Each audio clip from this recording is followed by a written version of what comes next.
Ce que vous allez apprendre dans cette vidéo aujourd'hui est inédit concernant la présence de l'armée française au Sahel. On sait tous que l'opération Barkhane a démarré en 2013 à l'initiative du Mali. Du moins, c'est ce qu'on nous a fait croire. Aujourd'hui, l'armée française dit qu'elle ne quitte pas le sol nigérien parce que les personnes qui ont fait le putsch ne sont pas légitimes à demander à l'armée française de partir. Seules les autorités élues peuvent le faire. J'aimerais que l'on revienne sur l'épisode qui a emmené à la base la France au Mali. Et ce que vous allez écouter maintenant fait froid dans le dos. Il s'agit d'un secret savamment gardé, mais qui a été balancé comme ça sur un plateau de télé entre deux phrases et qui a capté toute mon attention. Écoutez très attentivement ce qui va suivre. Juste un mot, moi je trouve que Christophe, on se connaît bien, il vient de dire quelque chose, on a cherché à les associer. La France. Mais ils sont chez eux. La France. Mais ils sont chez eux. On est d'accord. Imagine un moment que les Américains... On n'est pas venu là seul. Oui, enfin... Mais non, on n'est pas venu là seul. Je sais, oui, Serval, j'étais... Oui, on ne va pas révéler des secrets ici, mais le déclenchement de l'opération Serval, la lettre du gouvernement malien, putschiste d'ailleurs, appelant l'armée française, elle n'a pas été totalement rédigée à Bamako. Bon, on le sait bien, toi, moi, on sait ça. Donc c'est plus complexe que ça. Et on a cherché à les associer, mais tu dis... mais pour qu'ils prennent la place. Oui, mais ils sont chez eux. Mais attends, ils n'ont jamais fait le job. Mais attendez, les amis, c'est à nous de dire ce qu'ils doivent faire. Mais ça, je suis bien d'accord. Alors, mais quand même...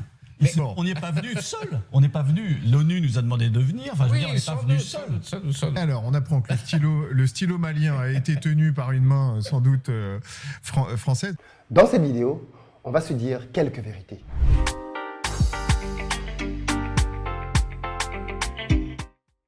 Salut à toi, bienvenue sur ma chaîne. Moi, c'est Philippe Simon et si je te parle de business et de développement du continent africain. Donc, si tu veux participer à cette belle aventure, abonne-toi et partage nos vidéos. Pour ceux d'entre vous qui habitez en Côte d'Ivoire ou qui arrivez prochainement à Abidjan, vous le savez déjà, nous avons une société de location de voitures qui met à votre disposition, en fonction de votre budget, pick-up, SUV, berline. Vous nous contactez au numéro qui s'affiche. Si vous cherchez plutôt un appartement de bon standing en plein cœur d'Abidjan, nous avons ce qu'il vous faut. Vous nous contactez au numéro qui s'affiche ou alors vous allez dans la barre de description.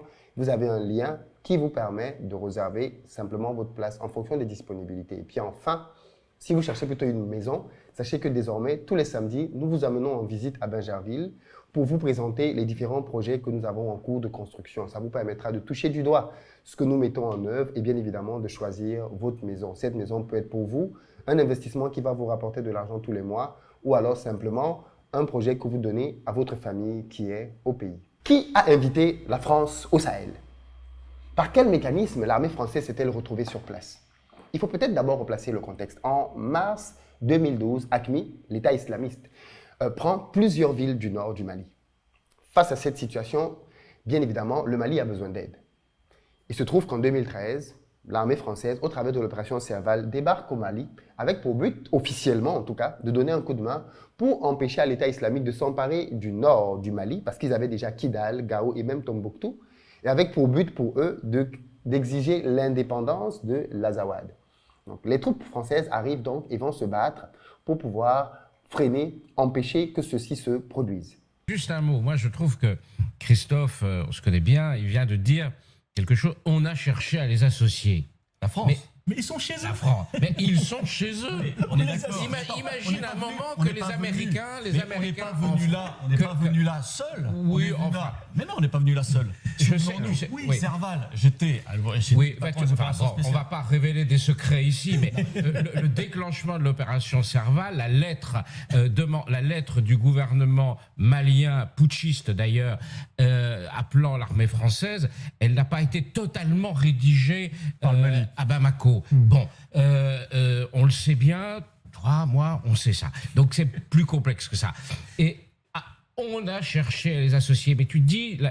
mais pour qu'ils prennent la place. Oui, mais ils sont chez eux. Mais attends, ils n'ont jamais fait le job. Mais attendez, les amis, c'est à nous de dire ce qu'ils doivent faire. Mais ça, je suis bien d'accord. Alors, mais quand même... Mais bon. On n'y est pas venu seul. On n'est pas venu. L'ONU nous a demandé de venir. Enfin, je veux dire, on n'est pas venu seul. Alors, on apprend que le stylo malien a été tenu par une main sans doute française. Mais l'extrait qu'on vient de regarder tout à l'heure est assez surprenant parce qu'il nous est dit très clairement qu'en fait, la lettre qui donnait l'autorisation à la France de venir au Mali a été rédigée à Paris. Ou du moins, elle a été écrite par une main française. Et ça change beaucoup de choses.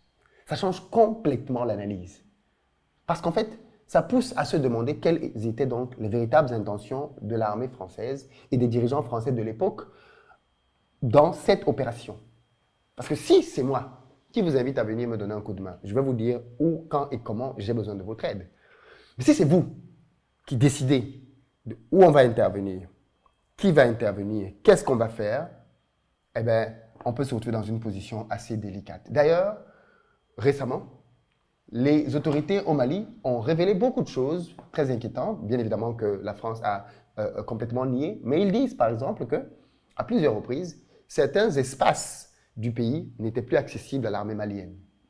Ils accusent l'armée française d'avoir empêché à plusieurs reprises à l'armée malienne d'accéder à certains espaces de son propre territoire. Quand on entend ce qu'on vient d'entendre, eh bien, on est obligé de se poser des questions. Et l'une des questions qu'on peut donc se poser légitimement est de savoir, mais quel est l'objectif de l'armée française au Sahel? Quel est le véritable objectif? Parce que, excusez-moi, mais si je vous invite à venir chez moi pour me donner un coup de main, le jour où je vous dis que vous devez partir, ben, vous partez. Aussi simple que ça. Si vous refusez de partir, si vous réchignez à partir, ça laisse penser que vous avez d'autres intérêts que vous n'avez pas dit. Et ce genre de révélations vont juste abonder dans ce sens. Parce que qu'est-ce qui justifie qu'un pays indépendant comme le Mali fasse appel à la France pour venir lui donner un coup de main et que ce soit une main française qui rédige le courrier? Pire encore, on a appris par les nouvelles autorités au Mali qu'en réalité, la mission de départ était une mission d'assistance technique dans laquelle on demandait à l'armée française de pouvoir donner des éléments de repérage, de surveillance pour que l'armée malienne sache où sont précisément les terroristes pour faire des attaques et donc ainsi les vaincre. Mais dans les faits, on ne demandait pas à l'armée française de venir avec 5000 hommes, comme ça a été le cas à cette phase-là de la mission Barkhane. On est d'accord que ceci pose énormément de questions. Et j'ai vraiment envie de vous entendre là-dessus. Ça pose énormément de questions. Quels sont les véritables intérêts de la France à venir au Mali? À part la mission pour lutter contre le terrorisme, parce que ça, fondamentalement, il y avait des soldats qui se sont battus pour ça, mais quels étaient les autres objectifs cachés? Il faut pouvoir parler de ça. Et c'est peut-être l'une des grosses différences entre la manière d'opérer de certaines autorités françaises et de la Chine, par exemple. Quand la Chine vient, vous dit très clairement, les gars, je suis là pour vos matières premières. Je ne suis pas là pour vous raconter midi à 14h. Je suis là pour vos matières premières et voilà comment je veux qu'on fasse le business. Vous n'avez pas de moyens pour me payer, pour payer vos infrastructures. On fait un deal infrastructure contre matières premières. Vous me donnez de matières premières, je me sers en matières premières, je vous construis des routes, je vous construis des ouvrages, je vous construis X, Y, Z, je vous construis des stades. Moi, je me sers en matières premières. Le deal, il est clair, il est connu. On peut ne pas être d'accord, mais au moins, c'est clair. On ne vient pas vous dire qu'on est là pour la démocratie alors qu'il y a d'autres objectifs tapis dans l'ombre. Et c'est peut-être ça, en fait, ce double discours qui peut paraître d'ailleurs mensonger, qui pose problème. Parce que si vous êtes donc venu uniquement pour la démocratie, si vous êtes venu uniquement pour les droits de l'homme, si vous êtes venu uniquement pour le terrorisme, il ne devrait donc y avoir aucun souci, aucune difficulté, aucun problème à ce que vous partiez sur simple demande. Mais dans les faits, on constate bien que quand on demande de partir, ça pose problème. D'abord au Mali, ça a posé problème. Aujourd'hui, au Niger, ça pose problème. Ce qui laisse penser, et ça renforce le sentiment qu'en fait, on est là pour des intérêts économiques. Et d'ailleurs, quelqu'un l'a dit très clairement. La situation au Niger après le coup d'État qui a secoué le pays mercredi dernier. Des manifestations ont éclaté hier devant l'ambassade française à Niamey. La France affirme qu'elle répliquera de manière, je cite, immédiate et intraitable en cas d'attaque contre ses ressortissants. Ça vous inquiète tout particulièrement ce qui arrive en ce moment au Niger? Ce qui m'inquiète, c'est que la situation au Niger est en fait quelque part l'aboutissement de notre retrait progressif du Sahel. La France en est chassée État après État, au profit Il y a eu le Mali, le Burkina Faso c'est déjà. ça, un coup d'État militaire, immédiatement les ressorts anti-français sont présents. Je voudrais quand même être clair, il y a effectivement des populations dans la capitale qui s'en sont pris au symbole de la France. Ça ne veut pas dire que la population totale du Niger est anti-française. Il faut se méfier des manipulations payées par la Russie, qui sait très bien aussi financer quelques émeutiers pour que ces drapeaux soient brandis et que le monde entier croit qu'elle a récupéré finalement la mise en Afrique. Donc, en tout cas, vous dénoncez très précisément l'implication de la Russie d'une manière ou d'une autre ici. Je ne suis pas le seul à le faire. Enfin, je pense qu'il est évident que les ressources minières du continent africain et le positionnement stratégique notamment, en l'occurrence en uranium sur le Niger, intéresse fortement Moscou et que Moscou fait tout pour nous déstabiliser. Donc on verra quelle est la position de la junte qui vient de prendre le pouvoir et renverser le président vis-à-vis de Moscou. Je serais surpris qu'elle y soit hostile. Et en tout cas, la France, et pour le coup, je suis peu suspect de soutien à M. Macron, mais je trouve que sa réaction a été proportionnée. Nous ne pouvons pas quitter le Niger et je suis donc, pour le coup, dans les 19% des sondés qui pensent que la France doit rester présente militairement, non seulement au Niger, mais ailleurs en Afrique. Notre retrait nous coûterait très cher à terme. Nous avons besoin de rester très présents sur le continent africain. D'autant que c'est la base principale aujourd'hui au Niger de la lutte contre le terrorisme. Mais c'est la seule qu'il nous reste après avoir été chassé d'autres pays. Donc il y a un intérêt stratégique évident pour la France à rester présente. Donc on verra, la situation est évidemment très confuse pour le moment, mais notre intérêt premier, c'est de rester sur place le plus longtemps possible. Évidemment, de protéger nos ressortissants. Ils sont 5 à 600. Pour l'instant, pas de rappel des ressortissants. Non, mais écoutez, la situation est un peu ambiguë parce que le président qui a été renversé peut quand même continuer à communiquer avec ses homologues. Oui. Donc on voit bien que la junte n'a pas coupé tous les ponts et qu'elle garde plusieurs fers au feu. En tout cas, nous devons absolument rester ici parce que sinon, c'est la dégringolade complète et nous le paierions cher dans l'avenir. Donc il y a un intérêt national bien compris qui est que la France reste sur la question de la lutte contre le terrorisme, en l'occurrence, c'est ça. Mais pas que. Écoutez, c'est-à-dire, moi je veux pas être naïf parce qu'en diplomatie, il faut pas être naïf. La France a besoin d'être présente en Afrique, y compris pour ses intérêts économiques. Voilà, c'est pas la peine qu'on se raconte d'histoire parce que Moscou, eux, ne s'en rendent compte pas. Moscou veut absolument assurer une présence parce qu'il y a un intérêt économique. Nous devons avoir la même logique. Et donc, bien sûr que c'est consommateur de temps, d'argent, mais c'est aussi pour nous une manière d'assurer notre indépendance, en tout cas une partie de notre indépendance. En l'occurrence, vous avez parlé de l'uranium tout à l'heure, et ça nous paraît absolument essentiel. Donc, ne soyons pas naïfs, on peut nous accuser de ce qu'on veut. La France a un grand passé en Afrique et elle doit conserver une partie de celui-ci pour l'avenir. Vous venez vous-même de l'entendre, très clairement énoncé. La France est au Sahel pour ses intérêts économiques et il faut l'affirmer, il faut le dire très clairement. Quels sont donc ces intérêts? On a une base militaire au Niger qui surveille, comme du lait sur le feu, les opérations d'Orano, anciennement Areva, dans le Niger pour l'exploitation de l'uranium. Ça, c'est connu, même si ce n'est pas dit. Mais quels sont les autres intérêts? Il faut pouvoir parler de tous ces sujets et dire très clairement pourquoi nous sommes là, qu'est-ce que nous ambitionnons de faire et qu'est-ce que nous donnons en contrepartie. Parce qu'en fait, ce qui est gênant, c'est que quand les intérêts sont cachés, on a le sentiment qu'on veut les obtenir de manière frauduleuse. On a le sentiment, parce qu'on accuse aujourd'hui Wagner de dire que Wagner vient et pille les ressources. Mais si nous ne savons pas ce que fait l'armée française, si nous ne savons pas quels sont les intérêts économiques que la France a dans la région, eh bien, qu'est-ce qui empêche à la France de faire la même chose? Qu'est-ce qui empêche à la France de se servir, puisque personne ne sait finalement pourquoi elle est là, et de partir? Il y a besoin de clarté. Clarté pour comprendre très clairement quelle est la logique de la France, ce qu'elle veut faire, comment elle entend le faire, et qui est d'accord pour le faire avec elle ou pas. À partir de ce moment-là, je pense que ça rebalance les cartes. On ne peut plus accuser Paris de travailler dans le dos des peuples africains, ou de tromper, ou d'arnaquer, ou de... Non, parce qu'on sait désormais et on est d'accord. Ou alors, on n'est pas d'accord et on discute. La deuxième chose que je vois dans la vidéo que je vous ai montrée en début, c'est l'hypocrisie et les mensonges qu'il y a dans les médias mainstream. Ce monsieur dit très clairement, nous n'allons pas révéler des secrets ici. Ça veut dire que ces gens-là viennent sur des plateaux, ils savent quelle est la vérité, ils connaissent les enjeux, mais font de la propagande pour défendre simplement des idéologies. Il le dit très clairement, toi et moi savons ce qui s'est passé. Et nous n'allons pas révéler des secrets ici. Mais par exemple, il donne juste un point.